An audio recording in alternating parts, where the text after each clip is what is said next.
akan mengajar dan juga kiranya kita bisa mengerjakan materi hari ini. Dalam nama Tuhan Yesus yang berdoa, amin.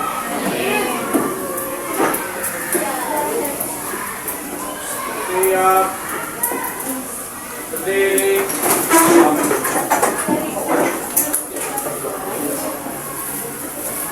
Salam. Selamat pagi, Bu Grace. Oke, selamat pagi semua. Masuk. Nah, seperti yang udah dikatakan kemarin ya, kita hari ini akan formatif. Tapi formatif itu kita lakukan setelah istirahat. Jadi, sekarang Ibu akan menjelaskan materi terlebih dahulu di awalnya. Udah pada bawa di masing-masing kan? Sudah, Bu. Oke.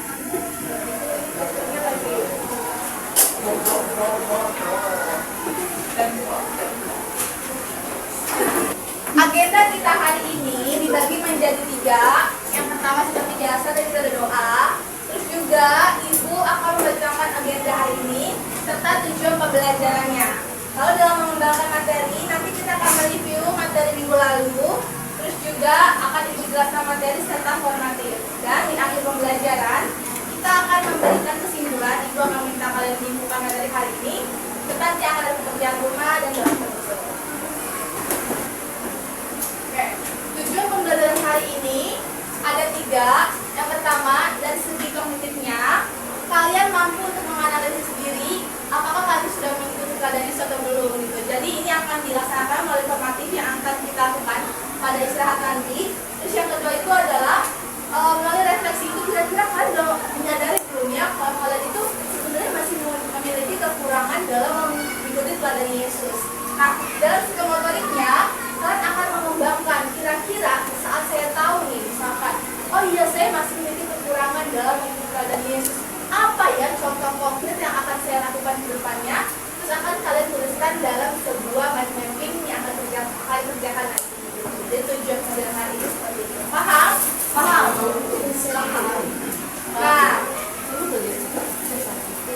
sekarang kita langsung saja ke materi hari ini. Jadi materi hari ini itu tentang penghakiman Yesus, tetapi kalau kita dalami lagi akan mengajarkan bagaimana kesederhanaan Yesus yang berbeda dengan tokoh-tokoh yang akan dijelaskan. Oke. Tapi kita kali ini materi terlebih dahulu. Jadi minggu kemarin kita belajar tentang apa? Berdoa. Ya, berdoa. Nah, itu diambil dari Injil mana ya? Lukas. Oke, kalau gitu Ibu mau tanya. Dalam Injil Lukas 11 ayat 1-13 yang mengajarkan tentang berdoa itu, kira-kira apa yang kalian ketahui tentang berdoa? Tanpa harus melihat buku. Ada yang volunteer jawab? Oke, semuanya mau dari Hah? Gak usah semuanya, intinya aja yang kamu dapatkan apa? Oh iya, saya tahu berdoa itu. Ini Bu. Ya, ada yang tahu? Kalau nggak kita akan pakai jam sendiri. Sabar Bu. Apa ya berdoa itu?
doa kalian tuh gak terjawab.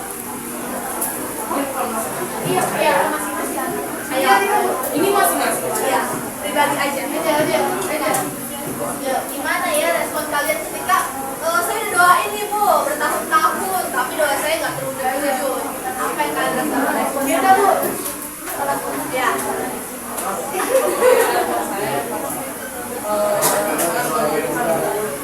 Ayo respect.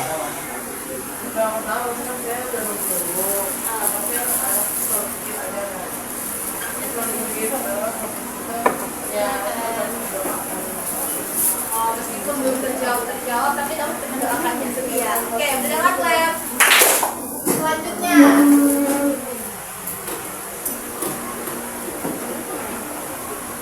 Nah, menurut kalian nih, kalau kalian berdoa tapi nggak dijawab-jawab, kira-kira kenapa ya doa itu nggak dijawab oleh Tuhan? Maksudnya belum terwujud gitu.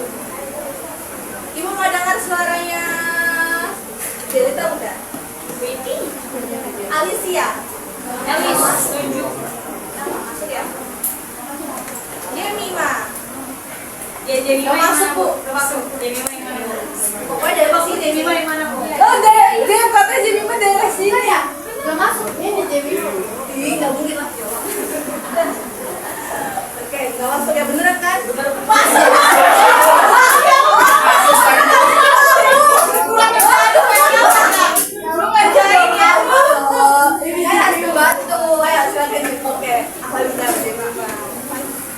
Maaf ya, ya silakan. Kenapa ya kira-kira Tuhan itu belum menjawab doa kalian?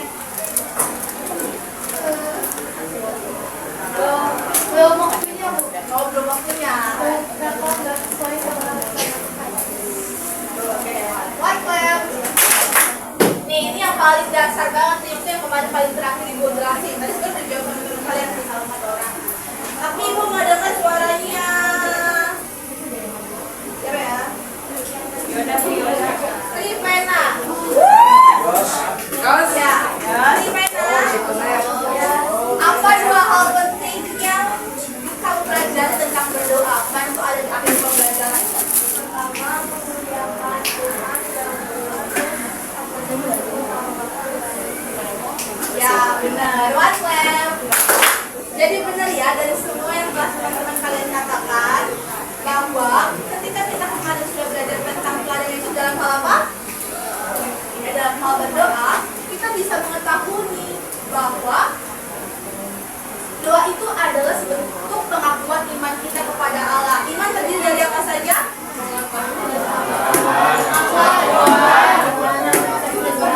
Percaya. Udah kompak ulangi. Percaya.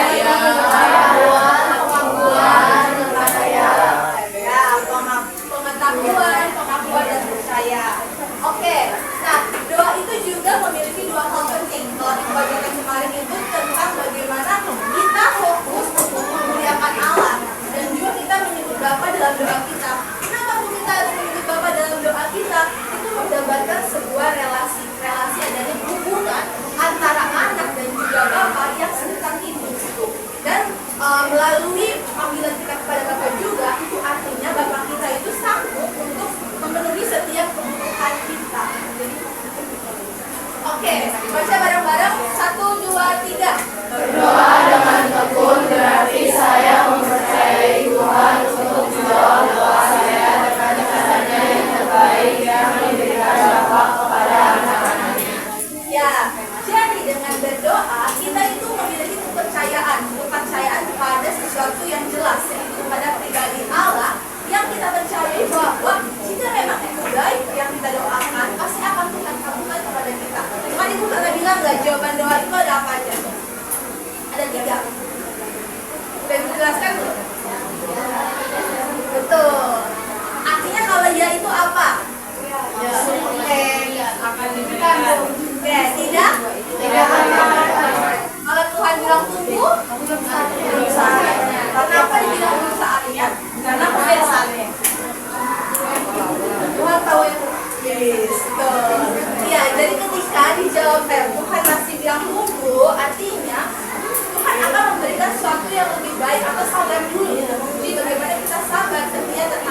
Iya Pak, saya bukan Kristen kok. Saya besok siap kerja. Terima kasih ya Pak ya.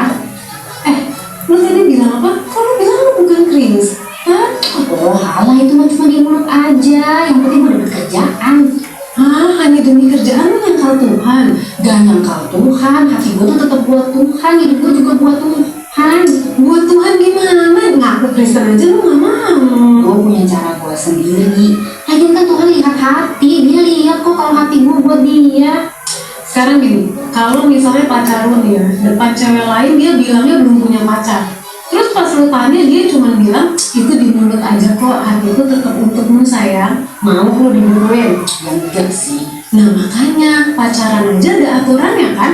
Apalagi sama Tuhan coba. Mana bisa sih kita nentuin sendiri cara untuk mengasihi Tuhan atau hidup bagi Tuhan. Padahal caranya salah, nggak sesuai sama aturannya Tuhan. Udah gitu masih pede. Dia merasa jadi orang Kristen yang benar dan diterima sama Tuhan. Jadi gimana dong hidup untuk Tuhan yang benar?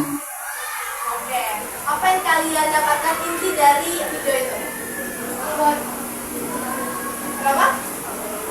Kita harus mengakui bahwa kita Kristen. Oke, kalau tadi di video itu yang cewek sebelah kiri itu dia kenapa ya? Enggak, demi pekerjaan dia nggak ngaku Kristen. Ya, jadi tuh di video itu dijelaskan bahwa dia tuh butuh pekerjaan, tapi pekerjaannya itu ada di hari Minggu. Tapi dia bilang saat diwawancara begini, dia bilang kalau misalkan saya bisa kok besok gitu. Padahal kan seharusnya orang Kristen kalau hari Minggu ngapain? Gereja. Ya, dia bilang gitu. Terus temennya akhirnya tegur dia, bilang lah kita kan Kristen, besok kan kita gereja. Tapi dia bilang nggak apa-apa, kita nggak usah gereja karena yang penting itu adalah Tuhan lihat hati. Kira-kira kalian tuh hal yang benar atau enggak? Enggak. Kenapa enggak? Kan dia bilang padahal kan yang paling penting itu memang Tuhan melihat hati gitu. Tapi dalam hal tindakannya itu nggak usah lah yang namanya tertunjukkan kalau dia harus gereja. Kira-kira itu hal yang benar atau enggak? Kenapa salah? Karena kalau misalnya kita mengakui orang atau kita benar-benar mengasihi orang itu kita harus menunjukkan aksi kita bagaimana kita mencintai dia. Iya. Oke, pertama Sam. Iya, benar. Nah, yang perlu diketahui juga nih anak-anak, ketika kita memiliki hati yang benar, tentu pasti tindakan kita juga akan benar gitu. Kalau tadi orang itu bilang gak usah gereja padahal sebenarnya hati dia mencintai Tuhan, berarti ada yang salah, berarti ada yang perlu dipertanyakan. Karena apa yang keluar dari hati kita, apa yang keluar dari tindakan kita itu berasal dari hati kita. Ketika hati kita salah, berarti tindakan kita juga akan salah. Ketika tindakan kita benar, itu juga berarti ada hal yang benar dalam hati kita. Jadi semuanya itu ada yang namanya hubungannya. Nah, sekarang semua buka kitabnya. Kita akan baca Lukas. Lukas perjanjian baru atau lama? Baru. Sebelum Lukas Injil apa? Berarti masih pada Lukas 11.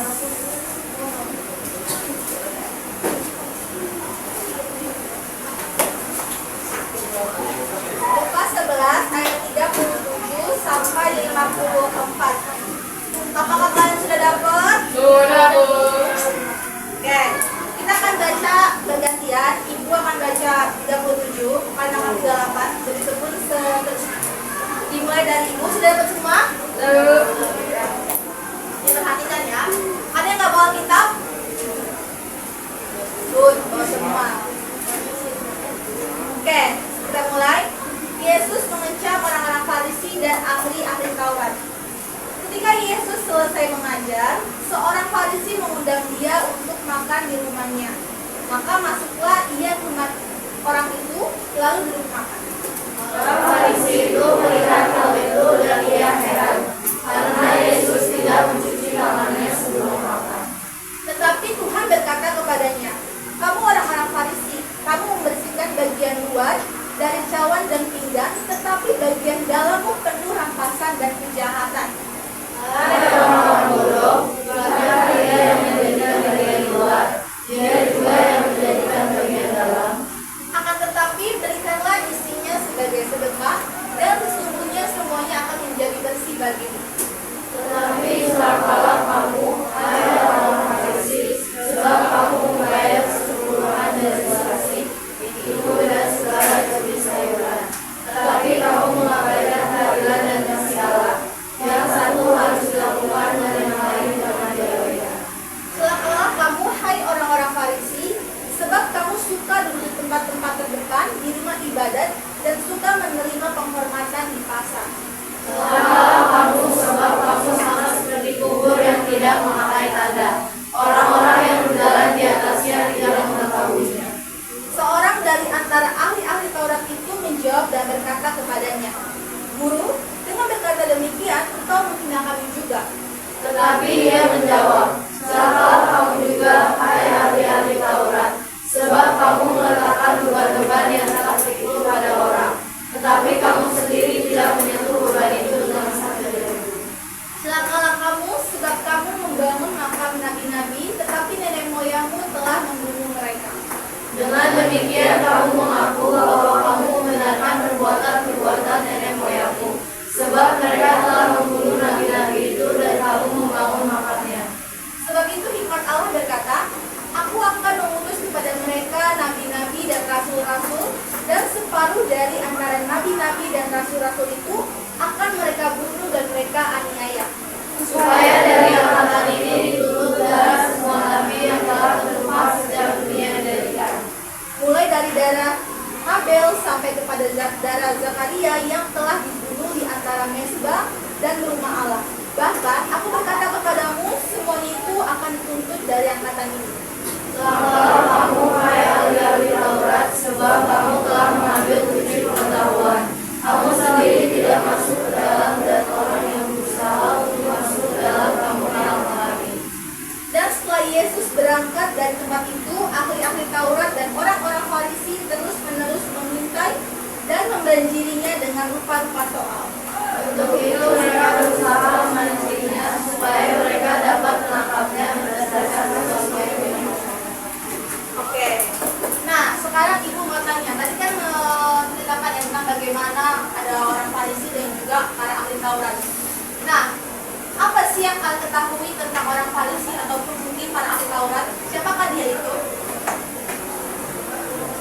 Apa yang kalian ketahui? Pasti kan kalian pernah belajar dong, mungkin di sekolah minggu, di sekolah SD, itu. Para Farisi, para ahli Taurat itu orang baik atau enggak? Ayo, siapa yang berani menjawab?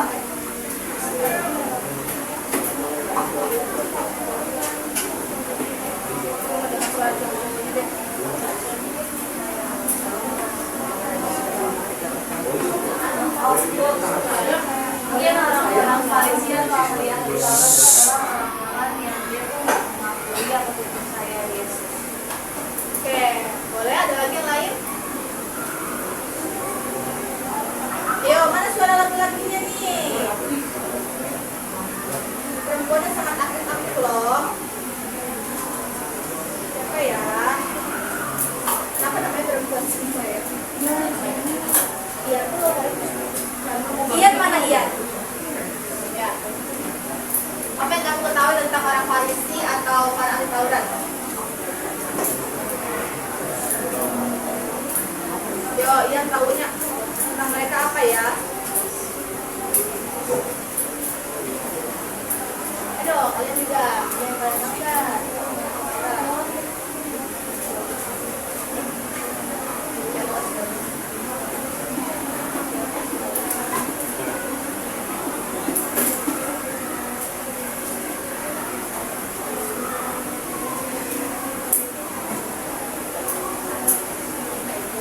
Ayo, coba yang belakang dulu. Yang besar suaranya. Apa itu?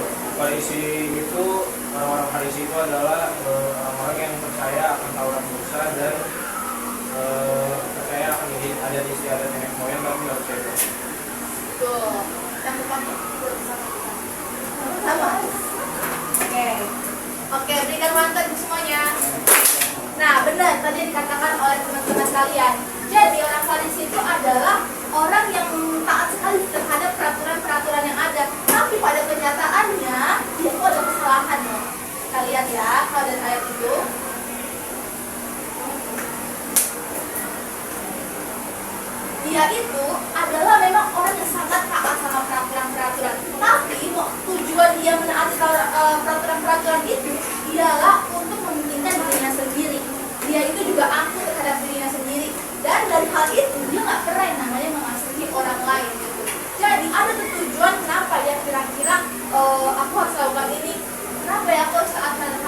peraturan yang ada dengan tujuannya itu suatu hal yang salah. Ini kalian aja coba di ayat yang ke berapa ini tadi? Kita lihat ulang.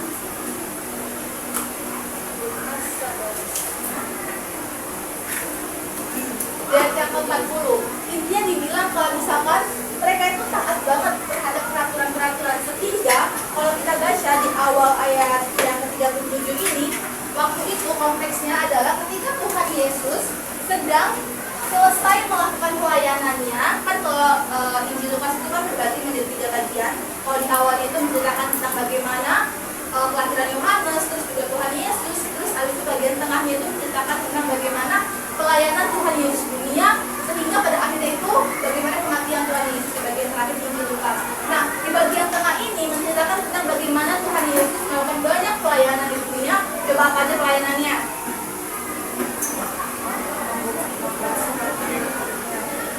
Hah? Kesehatan. Betul, ada yang menyembuhkan orang kusta katanya, terus juga apa? Darah. Betul.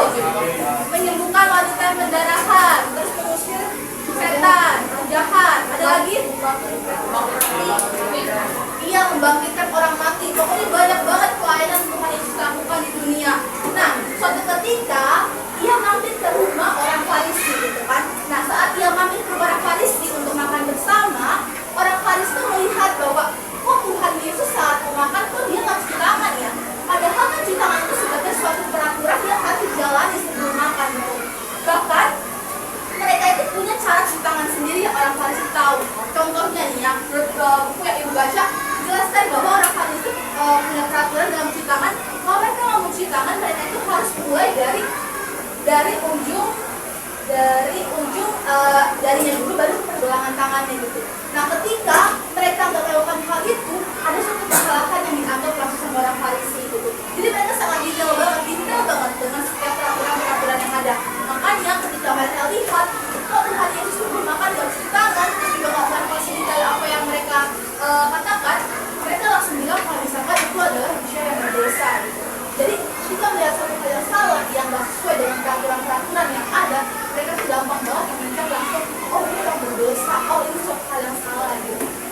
Nah, melihat hal itu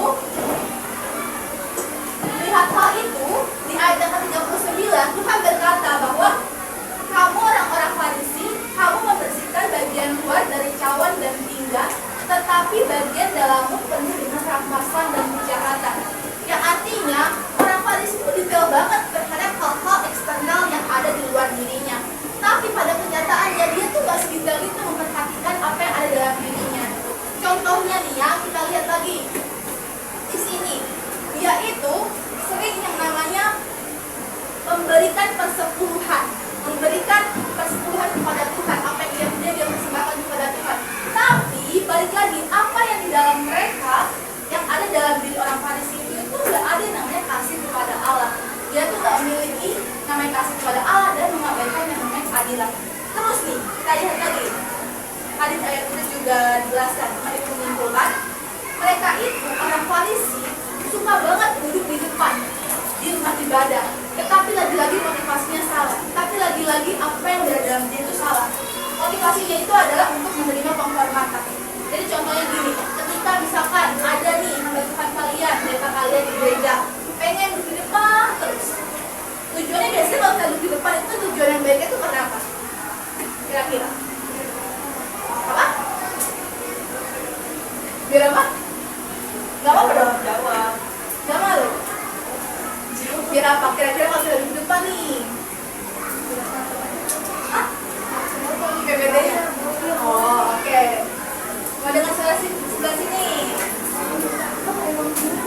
Kenapa ya? Kalau misalkan kita duduk di depan?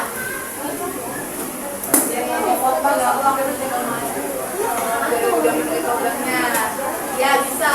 Pokoknya kan seharusnya tujuan baiknya itu kan kalau misalkan kita dengar khotbah di depan itu kan supaya khotbahnya itu bisa lebih jelas bu, gitu, supaya lebih terdengar, supaya kita nggak ngantuk tuh kalau di depan.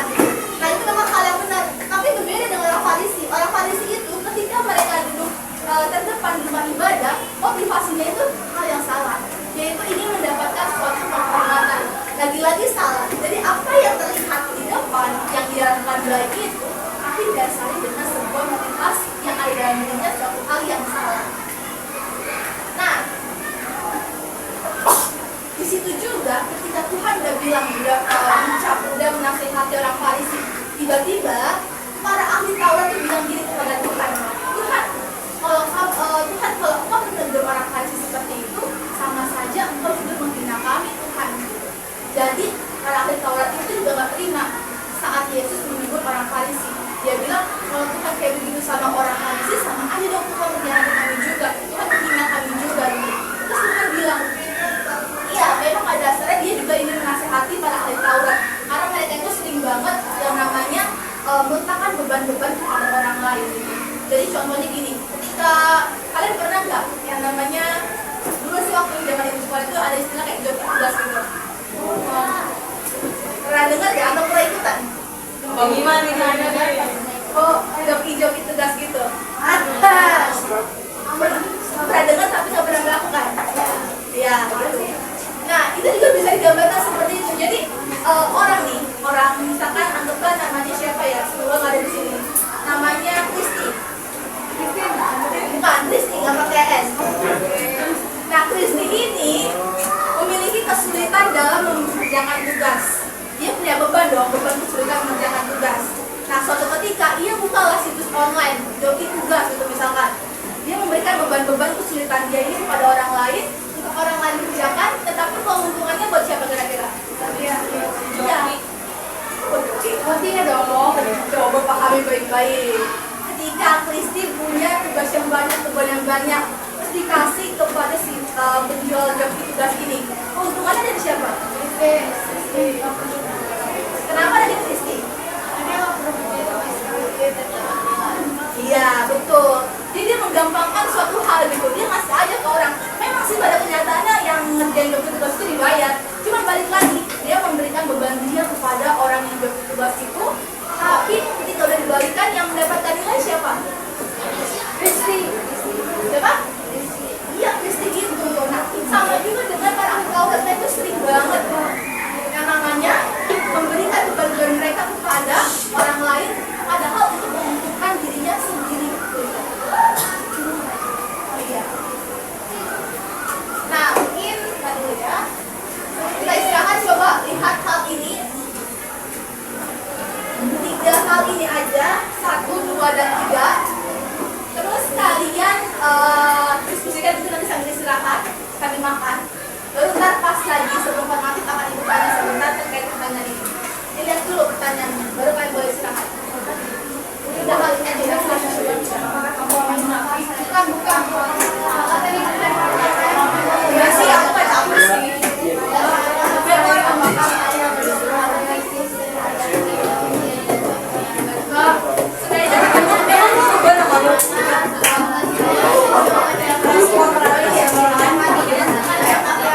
ayo makan dulu, makan dulu.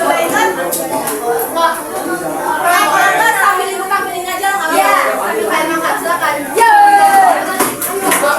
Jadi makan. Sudah selesai makannya. Sudah Bu. Sudah kurang apa enggak? Sudah. Oke. Nah, lanjut lagi kita ya. Kan dari diskusi sambil makan. Nggak usah pakai joystick ya. Coba ibu mendengar. Jadi ini langsung ada refleksi juga sih. Kira-kira apakah diri saya itu termasuk orang munafik? Ada yang berani? Ayo. Tadi mendengar sih kalian diskusi. Ada kaitannya apa itu munafik? Ayah munafik.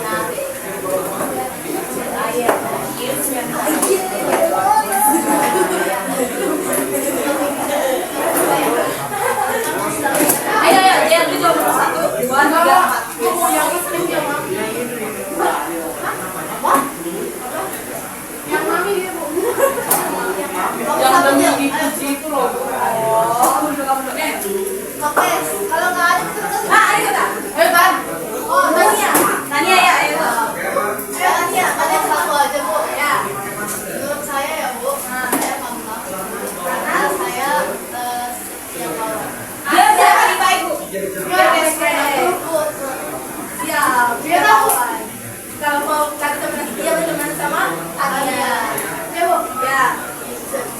Kamu jam nomor berapa? Berapa?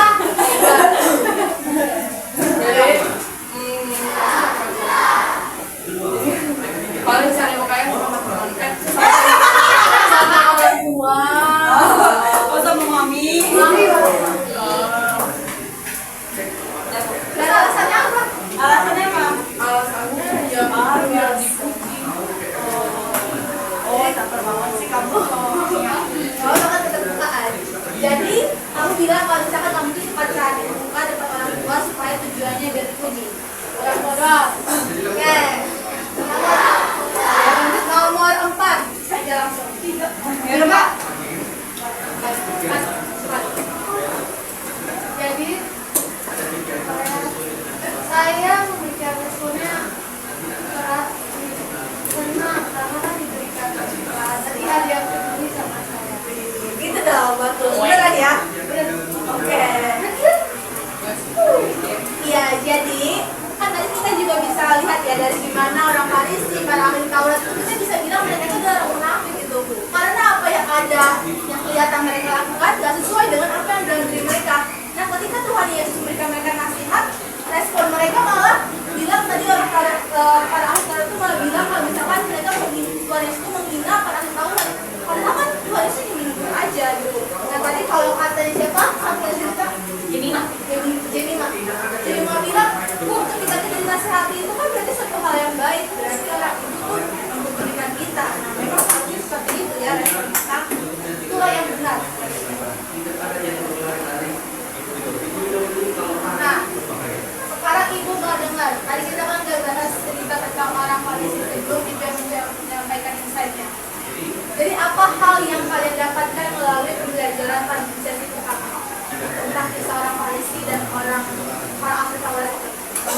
Dan sekaligus nasihatin mereka. Sebelah sebelah kanan itu. Let's go Venka. Siapa ya cowok-cowok yang berbeda itu namanya? Reksa lo, Reksa. Siapa aja situ? Reksa, Bu. Reksa jadi produk kuat. Udah, pas banget Reksa. Apa kesimpulan gue udah baca? Sesi pertama kan tuh, kita kan udah bahas tuh. Kita tuh mau jadi orang Farisi. Kita itu tidak boleh menjadi orang Farisi. Kenapa? Makanya taat sama peraturan tuh. Bagus dong. Tapi lebih penting taat kepada Tuhan, Bu. Emang orang Farisi melakukan Taurat dan melakukan peraturan-peraturan itu karena dia nggak taat sama Tuhan? Ya nggak apa deh, bantuin temennya. Kita tuh mau tahu tujuannya, Bu. Mereka nggak tahu tujuannya. Maksudnya tujuan itu? Coba kalau kan temennya sebelahnya yang udah. Ya, siapa namanya? Sambil lo kata-kata Oh iya, saya dia tahu. ya, Indra silakan. Jadi saya dapatkan hari ini kita nggak boleh jadi seperti orang Farisi, tapi kita harus menaati peraturan yang ada. Tapi kita harus percaya kepada Tuhan dan Respect.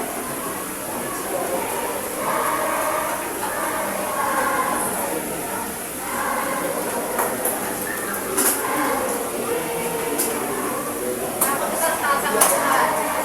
Jujur saja.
ke gereja. Mereka bilang Tuhan kan lihat hati gitu. Terus yang kedua itu adalah kita harus jujur kepada Tuhan tentang hal-hal yang masih menjadi suatu sikap dalam diri kita. Contohnya itu sikapnya kayak oh saya tuh punya sesuatu hal yang orang lain tuh nggak mau tahu. Jadi kayak ada sesuatu kayak ini misalkan contohnya aja ya, ibu tuh masih nggak suka dapat teman ibu itu mendapatkan nilai yang bagus. Itu kan sikap dalam diri kita. Nah itu bisa kita terbuka. Kalau misalkan kita nggak bisa terbuka sama teman-teman kita, sama guru kita harus belajar terbuka kepada Tuhan gitu. Jadi ada beberapa hal itu yang kita dapatkan melalui pembelajaran hari ini. Nah, kita akan mengerjakan formatif. Tapi sebelum itu, untuk pembelajaran minggu depan, karena kita adalah strategi pada dari inquiry, jadi kalian harus belajar mencari informasi terlebih dahulu. Jadi kalian harus mencari informasi mengenai hal-hal ini. Karena minggu depan kita akan belajar tentang kisah perumpamaan. Jadi ada 3 pertanyaan yang harus kalian jawab terlebih dahulu. Kalian boleh cari informasi dari mana supaya mempersiapkan kalian untuk mengikuti materi di minggu depan. Nah, minggu depan juga libur panjang, nah, jadi bisa kalian ambil tuliskan ini. Kalau tulis dulu, lah silakan. Tulis juga boleh. Ibu, ya. Atau nanti dulu biar kita sama, karena minggu depan ada minggu yang sangat panjang liburnya. Kemarin ibu kan sudah bilang tentang doa yang dalam pada murid-muridnya. Tapi menurut Lukas, nah itu silakan kalian hafalkan karena akan ditanyakan minggu depan. Itu ada di Lukas 11 ayat 2 sampai 4. Iya, betul. Tapi menurut Injil Lukas ya. Jadi ada berapa kegiatan yang harus dilakukan sebelum kelas? Ada berapa? 2, apa aja? Dan PR plus. Ya, ada hafalan dan juga mencari informasi yang dijalankan di sini. Oke. Sekarang kita akan formatifkan. Silakan dibuka di PC masing-masing.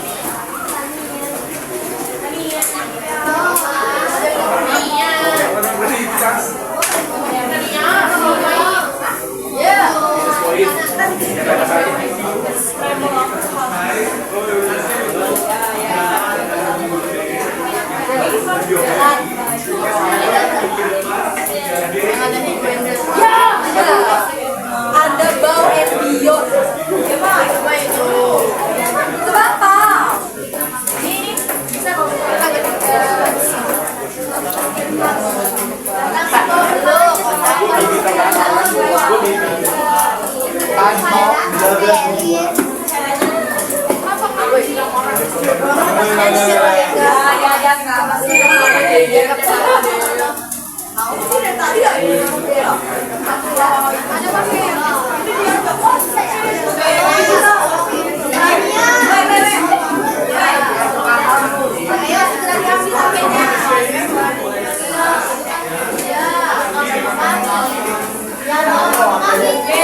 Dan kalian gak boleh yang namanya menjawab itu iya dan tidak doang. Karena kan ini kan, bilang kan gini, apa yang Anda pahami tentang berdoa? Terus kalian bilang misalkan berdoa adalah singkatnya berdoa adalah hubungan kita dengan Tuhan. Titik, gak seperti itu. Tapi namanya refleksi, kalian itu harus yang namanya menjelaskan doa itu yang seperti wajah itu seperti apa gitu. Lalu ketika kalian sudah berhasil menjawab poin yang pertama ini, lanjutlah kedua. Misalkan apa yang menjadi motivasi kamu untuk berdoa? Jabarkanlah itu. Jabarkan di dalam satu refleksi yang berdoa ini. Begitu juga dengan refleksi yang tadi kita pelajari tentang mengakukan. Kalian jawab semua pertanyaan ini, rangkai semua dalam satu paragraf itu tidak apa-apa. Asalkan gak boleh yang namanya jawabannya iya tidak, berdoa adalah begini selesai. Tapi harus diraikan. Terus yang poin selanjutnya, nah, refleksi identifikasi kekurangan atau kelemahan. Jadi kalian tuh bisa yang namanya bikin sekreatif kalian ya, bikin jika kita urutkan 5 kekurangan atau kelemahan yang masih kalian miliki. Kalian bisa nih bikin mind mapping, misalkan 5 kekurangannya. Terus kalian jabarkanlah 5, 1, 2, 3, 4, 5. Ini kok sudah dijelaskan apa. Tapi misalkan A, B, C, dan D gitu. Terus setelah udah, kalian fokus kepada satu kekurangan yang menjadi pergumulan kalian paling besar gitu. Jadi ketika kalian masih memiliki kekurangan, contohnya dari ibu ya, yang paling besar dalam diri ibu itu misalkan sulit untuk mengampuni orang lain. Taruhlah misalkan di poin nomor 1 ini, sulit mengampuni. Terus ibu misalkan apa lagi ya? Ibu misalkan kekurangan ibu adalah malas berdoa. Terus juga misalkan ibu kekurangannya apa lagi ya? Suka melawan orang tua, suka masuk gereja, ataupun kekurangan lainnya gitu. Tapi ibu fokus kepada ini, sulit mengampuni. Nah, ketika ibu sudah fokus kepada masalah atau kekurangan ibu yang bagian ini, ibu jawablah nomor 2 ini. Mengapa aku masih terus menikmati salah satu kekurangan itu? Fokusnya ke sini. Jadi nggak usah dijawab di pertanyaan nomor 2 itu, langsung fokus ke sini aja.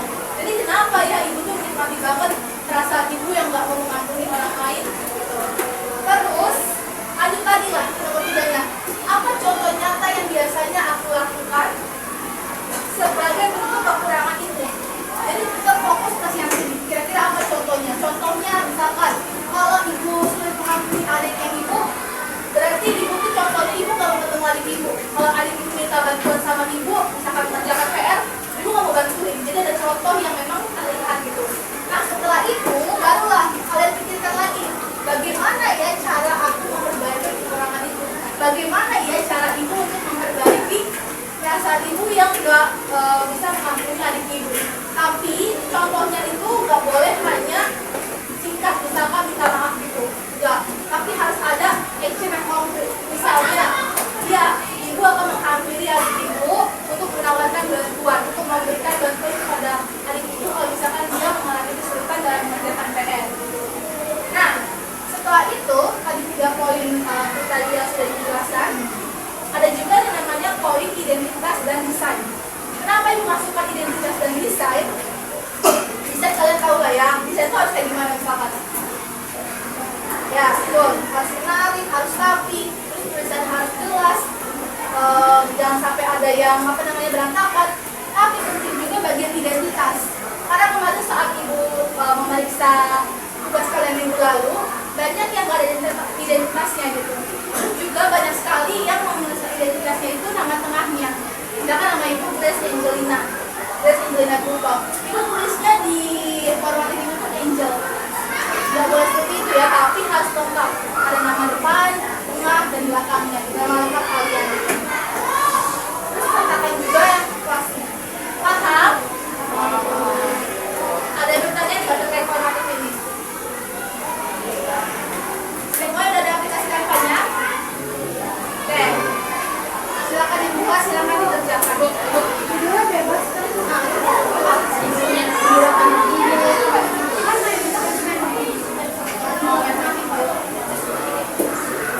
Kalau slide itu nggak bisa ini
Foto 5 jam sih. modelnya mau landscape atau portrait terserah kalian ya.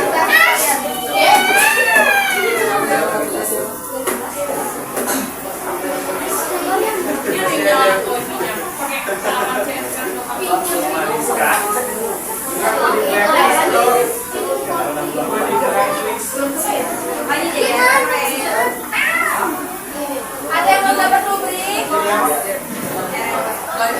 Semua ya? Oh, ada. Ganjil apa nih?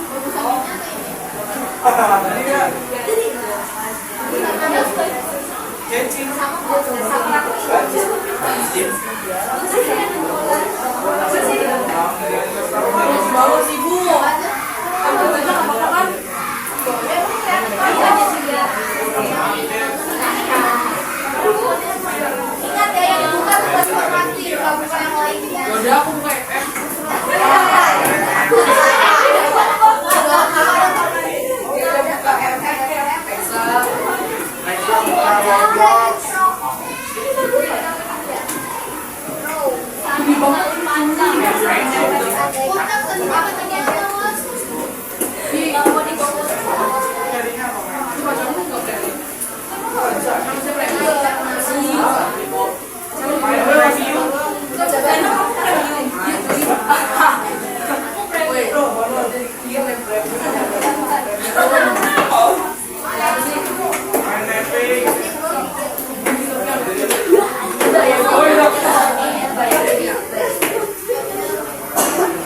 Ibu judulnya berarti berdoa. Jadi mereka ya kalau pakai judul besar langsung ke judulnya aja, pada poinnya itu. Ya, kunci SKS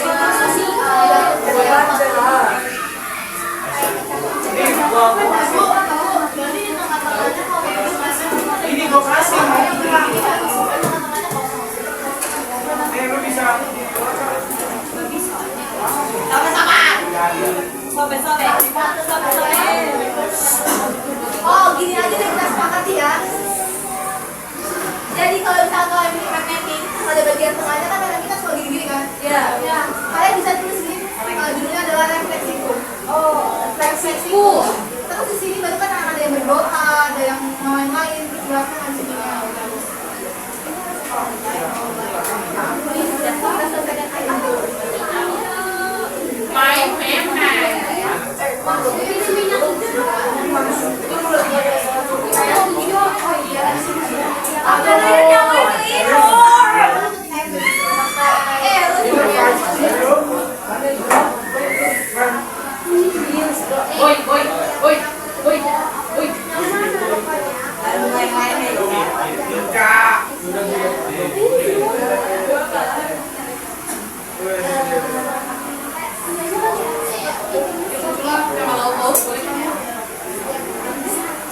Kreatif kalian ya, tapi jangan lupa juga perhatikan isi rubriknya. Kita selalu ya. Ya berarti lu nggak bisa menyambungkan checklist.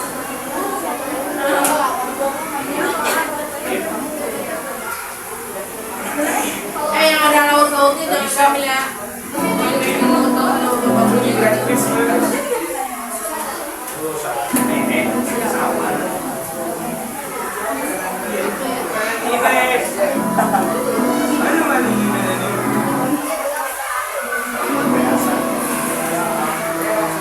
Bisa main memang gimana sih? Grace of God has reached for me.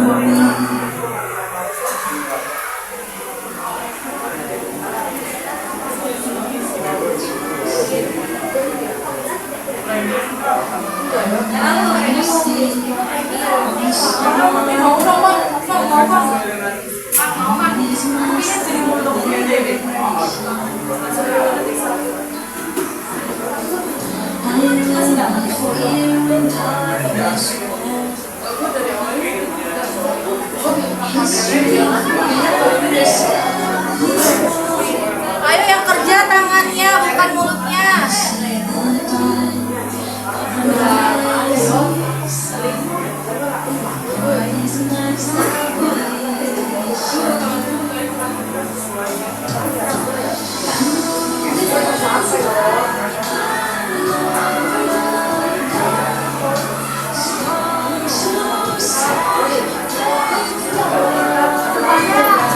Buat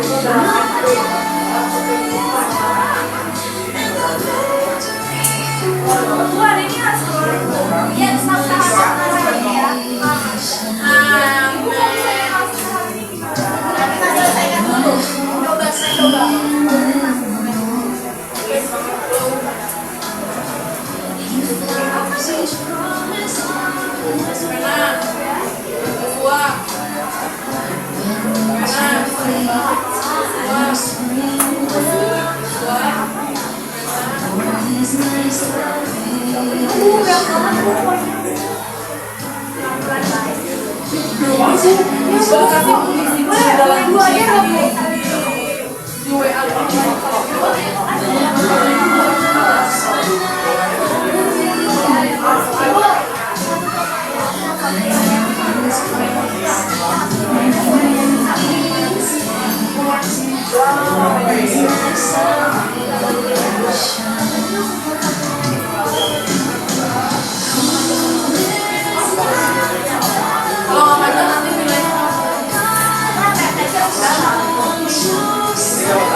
Kita bisa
Makanya bisa.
Ibu tahu ya bahasa refleksi kalian gimana, bahasanya AI gimana. Nanti juga bisa tes AI loh kumpulan refleksi sendiri. Bedanya tes Google ya sama apa?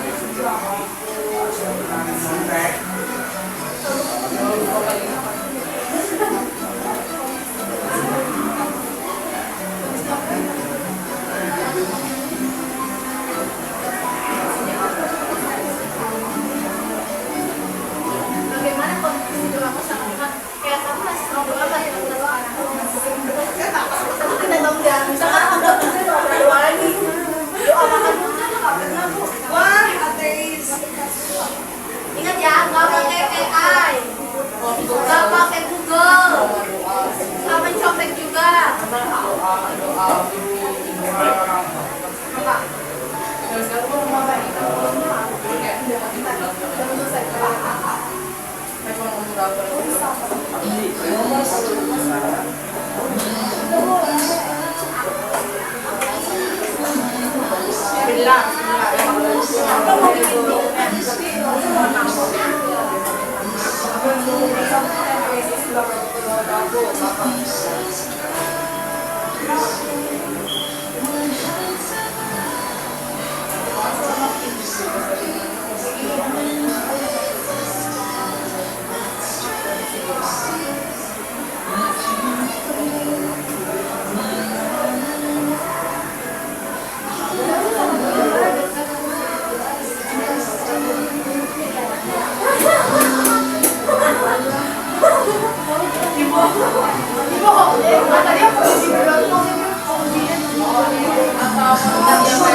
Kondisi itu bukan berarti kalian lagi berdoa duduk atau berdiri ya. Enggak.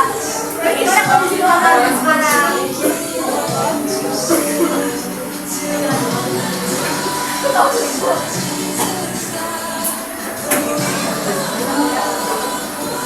Gak bisa loh kamu itu. Iya. Lanjut. Lanjut lagi.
Ayo, kok malah bercanda?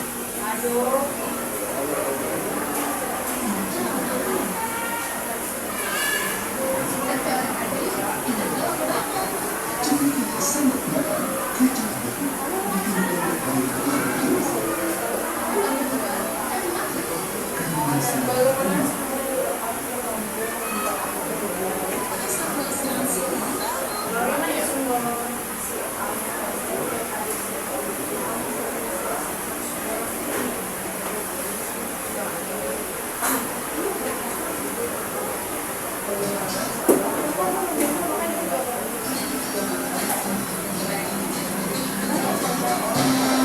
Ibu, aku sedikit tidak mengerti, Bu. Makanan mana? Bagaimana sama apa?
Oke, sudah sampai mana? Dari 100% dan berapa persen? 20%. Oke, kalau gitu karena memang waktunya nggak sempat, kalian boleh lanjutkan di rumah. Ya, menjadi PR kalian di PR ketiga. Tapi ini dikumpulkannya adalah besok jam 6 sore di Teams. Di Janet. Ya, di kelasnya Bu Janet. Di kelasnya Ada di file. Di file ada judulnya di situ formatik 1 PDF. PDF atau jangan link lah. Jangan link langsung ya udah dalam bentuk file. Paham pengumpulannya? Paham. Oke, karena jam kita udah habis, silakan siapa yang berdoa hari ini? Udah. Ada lagi? Levan. Tekan. Sekarang kita berdoa. Tuhan, terima kasih